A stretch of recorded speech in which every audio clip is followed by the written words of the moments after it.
Ezekiel പ്രവാചകൻ്റെ പുസ്തകം എന്നുള്ള വായന 43 അധ്യായം 1 മുതൽ 12 വരെയുള്ള വചനങ്ങൾ. കർത്താവിൻ്റെ മഹത്വം മടങ്ങി വരുന്നു. വചനം 1. പിന്നീട് അവൻ എന്നെ കിഴക്കേ പടിപ്പുരയിലേക്ക് കൊണ്ടുവന്നു.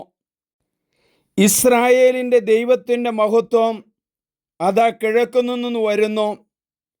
അവിടുത്തെ ആഗമനത്തിൻ്റെ ശബ്ദം പെരുവെള്ളത്തിൻ്റെ ഇരമ്പൽ പോലെയായിരുന്നു.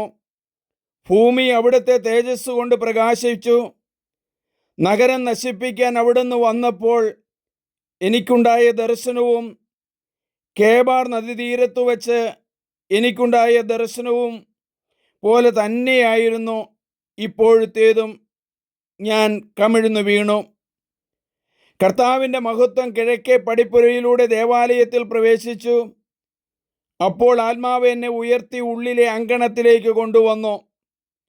അതാ ദൈവമഹത്വം ആലയത്തിൽ നിറഞ്ഞു നിൽക്കുന്നു. ആ മനുഷ്യൻ അപ്പോഴും എൻ്റെ അടുത്തുണ്ടായിരുന്നു. അപ്പോൾ ദേവാലയത്തിനകത്തു നിന്ന് ആരോ എന്നോട് സംസാരിക്കുന്നത് ഞാൻ കേട്ടു.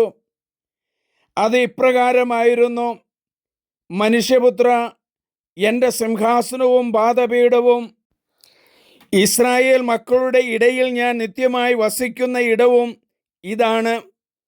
ഇസ്രായേൽ ഭവനം അവരോ അവരുടെ രാജാക്കന്മാരോ തങ്ങളുടെ വ്യഭിചാരം കൊണ്ടും രാജാക്കന്മാരുടെ മൃതശരീരങ്ങൾ കൊണ്ടും എൻ്റെ പരിശുദ്ധനാമം മേലിൽ അശുദ്ധമാക്കുകയില്ല.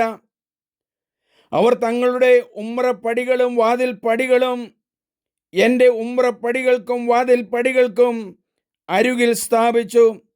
അവർക്കും എനിക്കുമിടയിൽ ഒരു ഭിത്തി മാത്രമേയുള്ളൂ.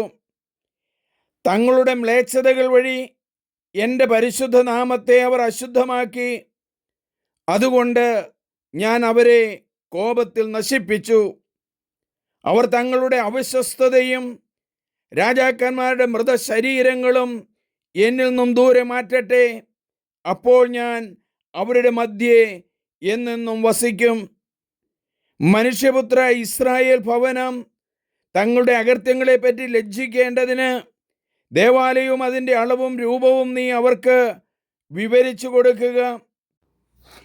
തങ്ങൾ ചെയ്തിട്ടുള്ള സകല കാര്യങ്ങളെപ്പറ്റിയും അവർ ലജ്ജിക്കുകയാണെങ്കിൽ ദേവാലയവും അതിൻ്റെ സംവിധാനവും പുറത്തേക്കും അകത്തേക്കുമുള്ള മാർഗങ്ങളും അതിൻ്റെ പൂർണ്ണരൂപവും കാണിച്ചു കൊടുക്കുക.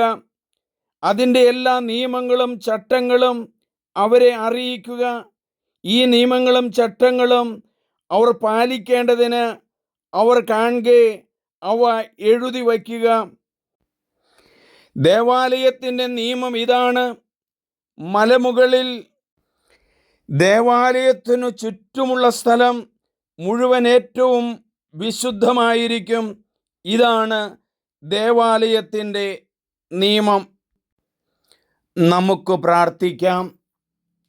ദൈവമേ, എസെക്കിയേൽ പ്രവാചകനിലൂടെ വ്യക്തമായിട്ട് ദേവാലയത്തിൻ്റെ നിയമം എന്തെന്ന് ക്രിസ്തുവിൻ്റെ വരവിന് 500-ൽ പരം വർഷങ്ങൾക്ക് മുമ്പ് കൃത്യമായി എഴുതി വച്ചല്ലോ. ദൈവത്തിന് ദർശനമുണ്ടായല്ലോ. ദേവാലയവും അതിൻ്റെ ചുറ്റുപാടുകളും വിശുദ്ധമായിരിക്കണം. പാപത്തിൻ്റെ ലേശം കൂടാതെ തമ്പുരാൻ്റെ അരികിലേക്ക് വരാനുള്ള കൃപ തരണമേ. യേശുവേ, അങ്ങയുടെ അരികിലേക്ക് വ്യഭിചാരത്തിൽ പിടിക്കപ്പെട്ട ഒരു സ്ത്രീയെ യോഹന്നാൻ്റെ സുവിശേഷം 8-ാം അധ്യായത്തിൽ കൊണ്ടുവരുന്നത് ഞങ്ങൾ കാണുന്നു. വിശുദ്ധിയോടെ അവർ കയറി വന്നില്ല. പക്ഷേ കർത്താവേ, അങ്ങയുടെ സാന്നിധ്യം അവർക്ക് വിശുദ്ധി നൽകിയല്ലോ. ആ സ്ത്രീക്ക് വിശുദ്ധിയോടെ ദേവാലയത്തിൽ വരുവാനും പാപമുണ്ടെങ്കിൽ ഏറ്റുപറഞ്ഞ് കുമ്പസാരിച്ച് വിശുദ്ധമായ ജീവിതം നയിക്കാനും ദേവാലയത്തിൻ്റെ പരിശുദ്ധി കാക്കാനും എല്ലാവരെയും പ്രാപ്തരാക്കണമേ. അതിനു വേണ്ടുന്ന അനുഗ്രഹത്തിനായി ഞങ്ങൾ യാചിക്കുന്നു. ആമേൻ. ഏറ്റവും സ്നേഹമുള്ളവരെ, ദേവാലയത്തെക്കുറിച്ചുള്ള എസെക്കിയേൽ പ്രവാചകൻ്റെ പുസ്തകം 43-ാം അധ്യായം നിങ്ങൾ പറ്റുന്നിടത്തോളം ആളുകൾക്ക് ഷെയർ ചെയ്യണം, പറഞ്ഞു കൊടുക്കണം. അത്രമാത്രം പ്രധാനപ്പെട്ടതാണ്. നിങ്ങളെല്ലാവരും ഇത് സബ്സ്ക്രൈബ് ചെയ്യുക. മറ്റുള്ളവരെ കൊണ്ട് സബ്സ്ക്രൈബ് ചെയ്യിക്കുക, ഷെയർ ചെയ്യുക. ദേവാലയം എന്താണെന്ന് അവർ മനസ്സിലാക്കട്ടെ. ദൈവമേ നന്ദി. എൻ്റെ പേര് സണ്ണി പുൽപ്പറമ്പിൽ.